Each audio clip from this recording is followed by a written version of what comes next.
Good evening friends, welcome back to my YouTube channel. ಇವತ್ತು evening ಸಾಂಬಾರ್ಗೆ ನುಗ್ಗೆಕಾಯಿ ಮತ್ತು ಆಲೂಗೆಡ್ಡೆ ಉಪಯೋಗಿಸ್ಕೊಂಡು ಒಂದು ಸಾಂಬಾರು ಮಾಡ್ತಿದ್ದೀನಿ. ನಿಮ್ಮ ಜೊತೆನೂ ಶೇರ್ ಮಾಡ್ತಿದ್ದೀನಿ. ನಾನು ಒಂದು 4 ನುಗ್ಗೆಕಾಯಿ ತೊಗೊಂಡಿದ್ದೀನಿ, ಒಂದೇ ಒಂದು ಸಣ್ಣದು ಆಲೂಗೆಡ್ಡೆ, ಈರುಳ್ಳಿ, ಟೊಮೊಟೊ ಹಣ್ಣು 2 ಮತ್ತು ಕಾಯಿ ತುರಿ ಮತ್ತು ಒಂದು ಸ್ವಲ್ಪ ಬೆಳ್ಳುಳ್ಳಿ ಮತ್ತು ಇದು ಹುರಿಯೋದಕ್ಕೆ ಒಂದು ಈರುಳ್ಳಿ, ಒಂದು ಟೊಮೆಟೊ ಹಣ್ಣು ತೊಗೊಂಡಿದ್ದೀನಿ. ಮತ್ತು ಕೊತ್ತಂಬರಿ ಸೊಪ್ಪು 1 ಸ್ಪೂನಷ್ಟು ಖಾರದ ಪುಡಿ, 2 ಸ್ಪೂನು ಸಾಂಬಾರು ಪುಡಿ ಮತ್ತು ಬೇಳೆನ ಕೂಗಿಸ್ಕೊಂಡಿದ್ದೀನಿ ಕುಕ್ಕರಲ್ಲಿ, ಅದನ್ನು ತೋರಿಸ್ಲಿಲ್ಲ. ಒಂದು ತೊಗರಿ ಬೇಳೆನ ಒಂದು ಸ್ವಲ್ಪ ಕೂಗಿಸ್ಕೊಂಡಿದ್ದೀನಿ.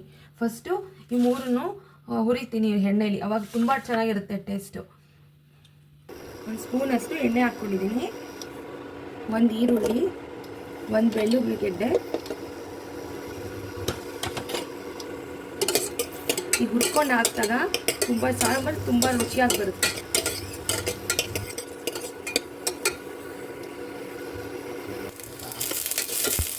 ನೆಕ್ಸ್ಟು ಒಂದು ರುಬ್ಬೋದಕ್ಕೆ ಟೊಮೆಟೊ ತೊಗೊಂಡಿದ್ದೀನಿ.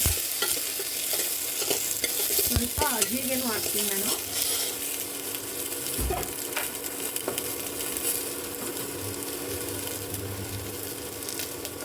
ಸಾಂಬಾರು ಪುಡಿಲೇ ಎಲ್ಲ ಹಾಕಿದ್ರು, ಇವಾಗ ಹುರಿಬೇಕಾದ್ರೆ ಹಾಕಿದ್ರೆ ತುಂಬ ಚೆನ್ನಾಗಿರುತ್ತೆ ಫ್ಲೇವರ್.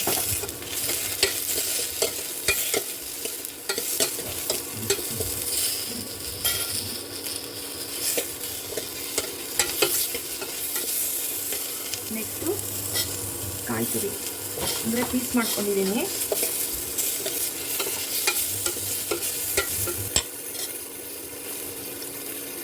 ನೆಕ್ಸ್ಟ್ ಅಷ್ಟರಲ್ಲಿ ರುಬ್ಬೋದಕ್ಕೆ ಖಾರದ ಪುಡಿ, ಸಾಂಬಾರು ಪುಡಿ,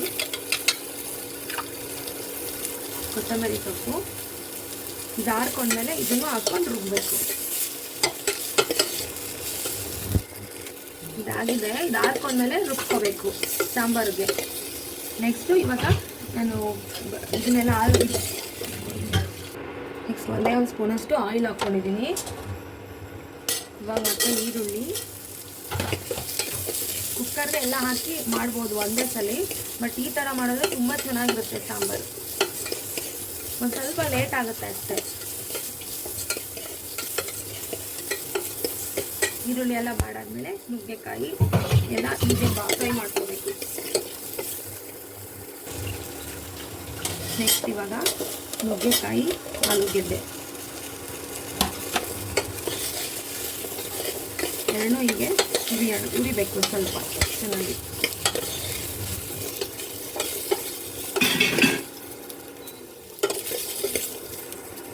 ಫ್ರೈ ಆಗಿದೆ.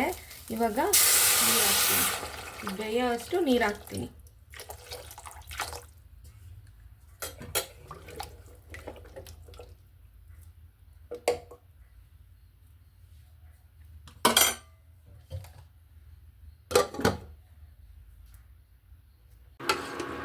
ನೋಡಿ ಇದೆಲ್ಲ ಬೆಂದಿದೆ. ನುಗ್ಗೆಕಾಯಿ, ಆಲೂಗೆಡ್ಡೆ, ಟೊಮೆಟೊ. ಇವಾಗ ರುಬ್ಬಿರೋ ಅಂಥ ಪೇಸ್ಟ್ನ ಹಾಕೋಣ. ಈ ಥರ ಒಮ್ಮೆ ಮಾಡಿ ನೋಡಿ. ಕುಕ್ಕರಲ್ಲೆಲ್ಲ ಡೈರೆಕ್ಟ್ ಹಾಕೋದಕ್ಕಿಂತ ಈ ಥರ ಮಾಡಿದ್ರೆ ತುಂಬ ಚೆನ್ನಾಗಿ ಬರುತ್ತೆ ಟೇಸ್ಟ್.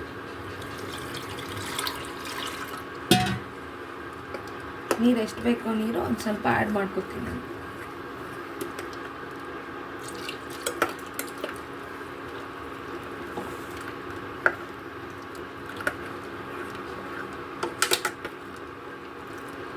ರುಚಿಗೆ ತಕ್ಕಷ್ಟು ಉಪ್ಪು. ನಾನು ಕರೆಂಟ್ ಸ್ಟವ್ ಮೇಲೆ ಮಾಡೋದ್ರಿಂದ ಸ್ವಲ್ಪ ಅದು ಸೌಂಡ್ ಬರುತ್ತೆ ಅನಿಸುತ್ತೆ ಅಷ್ಟೇ.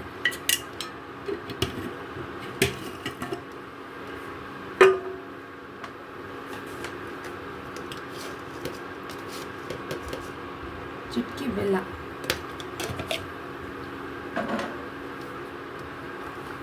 ಇದು ಚೆನ್ನಾಗಿ ಕುದಿದ್ರೆ ಇದೆಲ್ಲ ಬೆರೆಸಿದ್ದಾಗಿದೆ.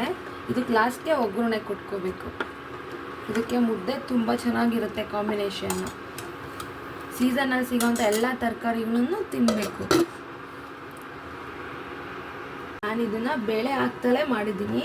ನೀವು ಬೇಕಾದ್ರೆ ಬೇಳೆ ಹಾಕು, ಇನ್ನೊಂದು ಥರ ಬೇಳೆ ಹಾಕು ಸಹ ಮಾಡ್ಬೋದು. ಹೀಗೇನೂ ಚೆನ್ನಾಗಿರುತ್ತೆ. ಈ ಥರನೂ ಒಂದ್ಸಲ ಟ್ರೈ ಮಾಡಿ ನೋಡಿ.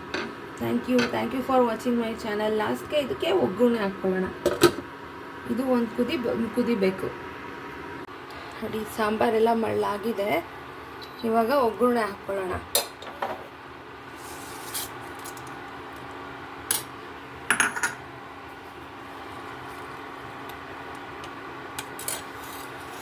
ರುಚಿಯಾದ ನುಗ್ಗೆಕಾಯಿ ಆಲೂಗೆಡ್ಡೆ ಸಾಂಬಾರು ರುಚಿಯಾಗಿ ಆಗುತ್ತೆ. ಮಾಡಿಕೊಂಡು ಹೇಗಿತ್ತು ಅಂತ ಹೇಳಿ. ಈ ಥರನೂ ಒಮ್ಮೆ ಬೇಳೆ ಏನು ಹಾಕ್ತಲೇ ಸಿಂಪಲ್ಲಾಗೂ ಬೇಗನೂ ಮಾಡ್ಕೋಬೋದು. Thank you for watching my channel. ಇನ್ನೊಂದು ವೀಡಿಯೋ ಜೊತೆ ಸಿಗ್ತೀನಿ. ಪ್ಲೀಸ್ ಸಬ್ಸ್ಕ್ರೈಬ್ ಮಾಡ್ಕೊಂಡು ನೋಡಿ. Thank you.